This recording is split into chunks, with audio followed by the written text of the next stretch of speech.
अस्सलाम वालेकुम।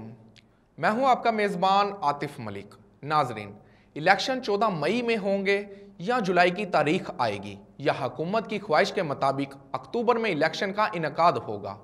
इस हवाले से ईद के बाद सुप्रीम कोर्ट की समाअत बड़ी अहमियत इख्तियार कर चुकी है, क्योंकि पीडीएम में शामिल जमातें चाहती हैं कि एक साथ पूरे मुल्क में इलेक्शन हों, तो दूसरी जानिब इमरान खान चाहते हैं कि पहले पंजाब के इलेक्शन हों।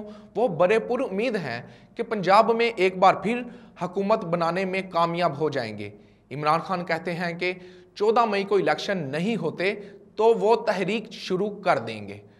क्या पंजाब के इलेक्शन पहले होंगे या मुल्क में इलेक्शन एक साथ होंगे? आज और कल का दिन पाकिस्तान के लिए एक इंतहाई अहम दिन है, क्योंकि मुल्क में एक साथ इलेक्शन की तारीख पर इत्तफाक के लिए मुज़ाकरात की मोहलत का आज आखिरी रोज़ है। मुल्क में एक साथ इलेक्शन की तारीख पर इत्तफाक के लिए हुकूमत और तहरीक इंसाफ को सुप्रीम कोर्ट की जानिब से दी गई मोहलत का आज आखिरी दिन है। इलेक्शन के हवाले से तमाम सियासी पार्टियों को मिलकर इत्तफाक राय से एक तारीख पर इत्तफाक करने का कहा था, मगर इत्तेहादी जमातों में तकसीम नज़र आ रही है, क्योंकि पीडीएम के सरबराह मौलाना फजलुर रहमान इमरान खान के साथ मुज़ाकरात से साफ इनकार कर दिया है। दूसरी जानिब पीपल पार्टी इमरान खान से मुज़ाकरात की हामी आज इस हवाले से एक इंतहाई अहम इजलास है, जिसे वज़ीर आज़म शहबाज शरीफ ने पीटीआई से मुज़ाकरात से पहले इत्तेहादी जमातों का इजलास आज दोपहर 12:30 बजे बुला लिया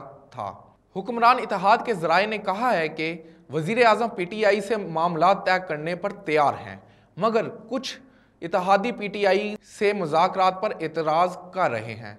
जुमे को नून लीग के रहनुमा एयाज सादिक ने पीटीआई के असद कैसर से राब्ता करके बुध को मामलात पर इत्तफाक किया था, लेकिन इमरान खान का कहना है कि उन्होंने मुज़ाकरात का मैंडेट असद कैसर को नहीं बल्कि शाह महमूद कुरैशी को दिया है।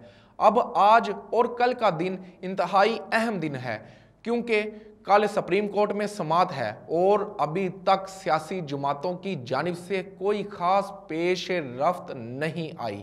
अब लगता तो यही है कि अगर सुप्रीम कोर्ट में कल कोई तारीख नहीं बताई जाती इत्तफाक राय के बाद, तो सुप्रीम कोर्ट इलेक्शन की 14 मई वाली तारीख बरकरार रखती है। कल का दिन पाकिस्तान अदलिया के लिए एक इंतहाई अहम दिन है, क्योंकि कल समाअत के बाद इलेक्शन के हवाले से मतला है काफ़ी हद तक साफ हो जाएगा। एक तरफ तो हुकूमत की हट दर्मी है, तो दूसरी जानिब अदलिया की साख है। अब देखना यह है कि अब ये असबाब शिकन जंग की बाजी कौन अपने नाम करता है। इसी के साथ अपने मेज़बान आतिफ मलिक को इजाज़त दीजिए। तब तक के लिए अल्लाह निगहबान।